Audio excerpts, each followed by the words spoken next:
ঠিক পৌনে একটার দিকে আমি একটা খবর পাই যে মহসিন হলে একটা ঘটনা ঘটেছে এবং একটা ছাত্র আহত আছে হাসপাতালে এবং জালাল রুম বন্ধ করে আছে। আমি সাথে সাথে আমার মোবাইল টিমকে খবর দেই, ওয়াকিটকিতে মোবাইল টিম এখানে চলে আসার পরে ঠিক একটার কিছু পরে আমাকে মহসিনের প্রভোস্ট ফোন দেন যে ভাই এরকম একটা ঘটনা, আমি যাচ্ছি।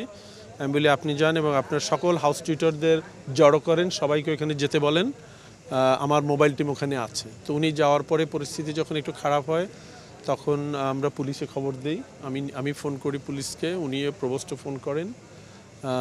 দেন তারপরে পরিস্থিতি যখন আরও জটিল হয় তখন আমি এবং আমার সহকারী প্রক্টর জনাব ইসরাফিল প্রাং আমরা আপনারা দেখেছেন আমরা হলের ভিতরে যাই এবং আপনারা পরবর্তী পরিস্থিতি জানেন। তাকে আমরা মোটামুটি আপনাদের সকলের সহযোগিতায় তাকে বের করে থানায় পাঠানো হয়েছে। সেখানে আপনি যেটা জানতে চাইলেন যে কি পদক্ষেপ, হল প্রশাসন বাদী হয়ে মামলা করবে।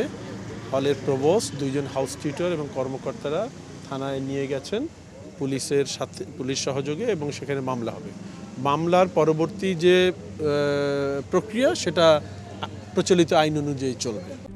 RICL TMX, যুগের পর যুগ স্থাপনা থাকে মজবুত। আচ্ছা, প্রথম বলি তার প্রার্থীতা থাকবে কি থাকবে না সেটা ইলেকশন কমিশন তাদের যে বিধিবিধান আছে সেই অনুযায়ী ব্যবস্থা নেবেন, কাজে এটা একমাত্র তাদের এখতিয়ার। দ্বিতীয়ত তার বিরুদ্ধে আমিও এখানে এসে শুনলাম, আপনারা দেখলেন যে তার বিরুদ্ধে এর আগে অনেক অভিযোগ ছিল, প্রশাসনের কাছে অভিযোগ দেওয়া হয়েছে। এখন প্রশাসন কি ব্যবস্থা নিয়েছেন সেটা এই মুহূর্তে অন স্পট বলা আমার জন্য ডিফিকাল্ট, বিকজ আমি প্রশাসনকে ওভারসি করি, হল প্রশাসন, কিন্তু ভেতরে ঢুকে খবর আমি হয়তো জানি না। বাট এই কেসটা যখন আসবে, শিক্ষার্থীরা যদি এই আজকের রাতের ঘটনার পরে পুনরায় আমাদের কাছে আসে তখন আমরা এটা খতিয়ে দেখার জন্য উপাচার্য মহোদয় হয়তো নির্দেশ দিবেন, একটা নির্দিষ্ট পদ্ধতি অবলম্বন করে ব্যাপারটা খতিয়ে দেখার জন্য উনি হয়তো একটা কমিটি করে দিবেন, এই জাতীয় কিছু করবেন। স্যার, হল প্রভোস্টের পদত্যাগের দাবি উঠছে, এখানে স্লোগান দেওয়া হচ্ছে। আমিও সেটা দেখেছি, শুনেছি, এবং আমিও দেখলাম হল প্রশাসনের বিরুদ্ধে, বিশেষ করে প্রভোস্টের বিরুদ্ধে কিছু অভিযোগ নিয়ে স্লোগান দিয়েছে। এটা আপনারাও দেখেছেন এবং আমরা নিবৃত্ত করেছি, এবং তাদের স্লোগানের মুখে হল প্রভোস্ট একসময় বলেছেন ঠিক আছে উনি পদত্যাগ করবেন।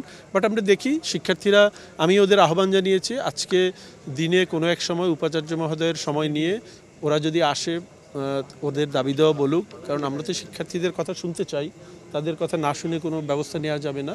তো আর আজকে এই মুহূর্তে যেহেতু ওরা একটু উত্তেজিত ছিল, ওরা একটু পদ্ধতিগতভাবে আসুক, দাবি দেওয়াগুলো সুস্পষ্ট নিয়ে ডেফিনেটলি আমরা ওদের দাবি দেওয়ার প্রতি সহানুভূতিশীল থাকবো। স্যার, একটু সংক্ষেপে জানতে চাই কি ঘটলো, কেন ঘটলো, আপনি কি জানলেন? আমি যেটা জেনেছি সেটা হলো 2 জনের মধ্যে মারামারি হয়েছে, একজন আরেকজনের আঘাত করেছে, টিউবলাইট না কি দিয়ে আঘাত করেছে, এবং আমি যেটা শুনেছি সেটা হলো চরমভাবে আহত হয়েছে, বুকের এই দিকে বোধহয় মাসল গেছে, এটা ঢাকা মেডিকেলে ভর্তি আছে, এইটুকুই আমি শুনেছি।